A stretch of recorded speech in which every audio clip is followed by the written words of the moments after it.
We are going to discuss how to calculate a construction labor rate with burden. What is considered labor burden?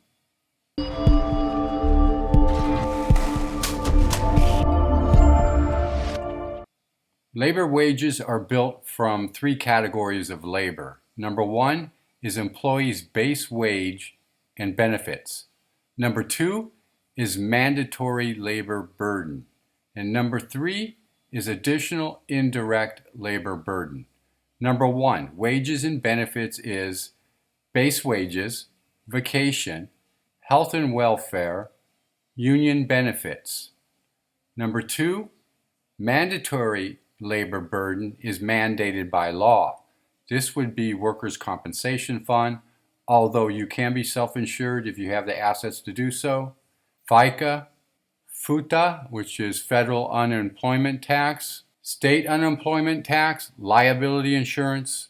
Number three, additional labor burden, cost to be recovered, operating expenses, vehicles, lease payments, maintenance, gas, repair, etc., small tools, uniforms, cell phones, iPads, etc., training, warranty costs, travel, supplies, non-working hours.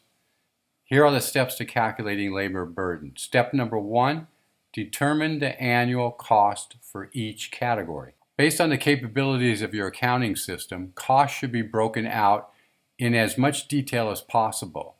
Here is an example for three foremen that are provided with company vehicles. Example, vehicle leases $12,000 times 3 equals $36,000 a year. Vehicle insurance equals $3,600. Vehicle maintenance $2,500. Vehicle fuel equals $15,000.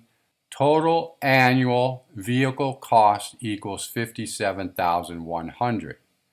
Step number two, determine billable hours. Hours paid versus billable hours. Company employees will be paid for days that they're not at work, vacation, holidays, sick time, and for days working but not billable, training, meetings, miscellaneous. The net will be the employee's billable hours. Using the previous year's billable hours as a starting point, add your projected billable hours for the current year for all the employees you are calculating a burden rate for. Here's a quick look at the three foremen we used in the above vehicle example and the two ways to look at this. The right way, billable hours, and the wrong way, paid hours. Employee paid hours equals 2,080 times 3 foremen equals 6,240 hours.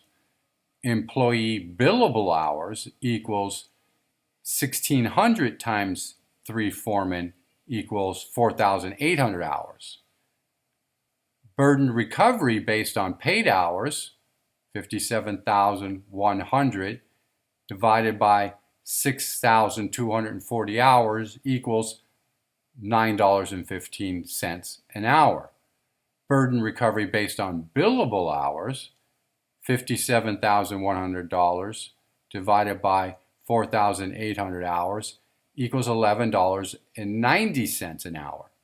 You can see that if you use the paid hours to try and recover the cost of furnishing a vehicle for these employees, you would end up short of the cost.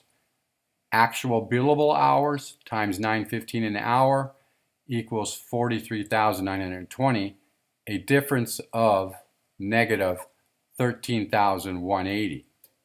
The correct method is to use billable hours, which gives you an employee utilization rate of 77%. Billable hours divided by paid hours equals 77%. Step 3, calculate labor burden rate. Take the total cost for any category and divide it by the total billable hours applicable to that category. In the example above, we were only looking at foreman vehicles and how much cost we needed to add to their hourly rate to recover the cost of furnishing the foreman with those vehicles. 57,100 divided by 4,800 hours equals $11.90 an hour. This can be done for any department where you can track the cost, and then divide those costs into the billable hours for those employees to derive at a labor burden rate. This can be project managers, the detailers, the fabrication shop, etc.